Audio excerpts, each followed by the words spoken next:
খ্রিস্টবিরোধী শত্রু বা শয়তান কারা এই সম্পর্কে 10টি বিষয় নিয়ে আলোচনা করব আজ। চলুন দেখি বাইবেলে কি বলে। 1. খ্রিস্টবিরোধীরা যিশুকে অস্বীকার করে। প্রথম যোহন 4 অধ্যায় 2 ও 3 পদে বলে যে কেউ যিশুর মানব জন্মকে অস্বীকার করে সে খ্রিস্টবিরোধী আত্মার অধীন। 2. অনেক খ্রিস্টবিরোধী ইতিমধ্যেই এসেছে। প্রথম যোহন 2 অধ্যায় 18 পদে বলে ইতিমধ্যেই অনেক খ্রিস্টবিরোধী এসেছে, কিন্তু ভবিষ্যতেও খ্রিস্টবিরোধী আসবে।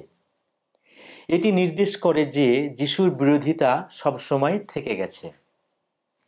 3. শয়তান দিয়ে ক্ষমতা লাভ। খ্রিস্ট বিরোধীরা শয়তানের দ্বারা ক্ষমতাপ্রাপ্ত হয়। দ্বিতীয় থিসলনীয় 2 অধ্যায় 9 পদে বলে যে মিথ্যা অলৌকিক কাজ করবে এবং মানুষকে বিভ্রান্ত করবে। 4. শয়তান 42 মাস বা 3.5 বছর শাসন করবে। প্রকাশিত বাক্য 13 অধ্যায় 5 পদ বলে খ্রিস্ট বিরোধীরা 42 মাস বা 3.5 বছর পৃথিবীতে শাসন করবে। এই সময়টিকে দুঃখ দুর্দশার সময় বলা হয়। 5. শয়তান উপাসনা করে না। প্রকাশিত বাক্য 13 অধ্যায় 8 পদ বলে যারা যিশুকে অনুসরণ করেন না তারা সবাই খ্রিস্টবিরোধী। যারা তাকে উপাসনা করবে না তারা কঠিন শাস্তি পাবে। 6. ইসরায়েলের মন্দিরে দাঁড়াবে।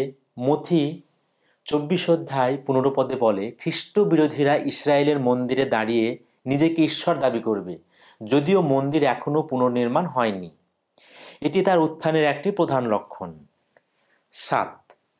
ঈশ্বরের বিরোধিতা করবে। প্রকাশিত বাক্য 13 অধ্যায় 6 পদ বলে বিরোধীরা প্রকাশ্যে ঈশ্বরকে অপমান করবে এবং তার নাম মন্দির এবং স্বর্গে অবস্থানকারীদের বিরুদ্ধে কথা বলবে। 8.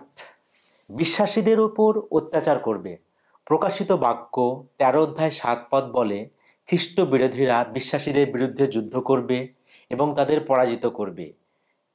যারা তার শাসন মানবে না তাদের মৃত্যুর সম্মুখীন হতে হবে। 9.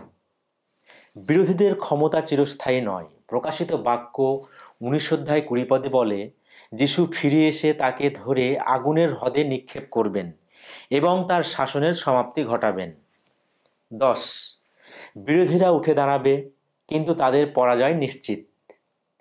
আমরা যেন আমাদের বিশ্বাসে দৃঢ় থাকি এবং যিশুর উপর ভরসা রাখি।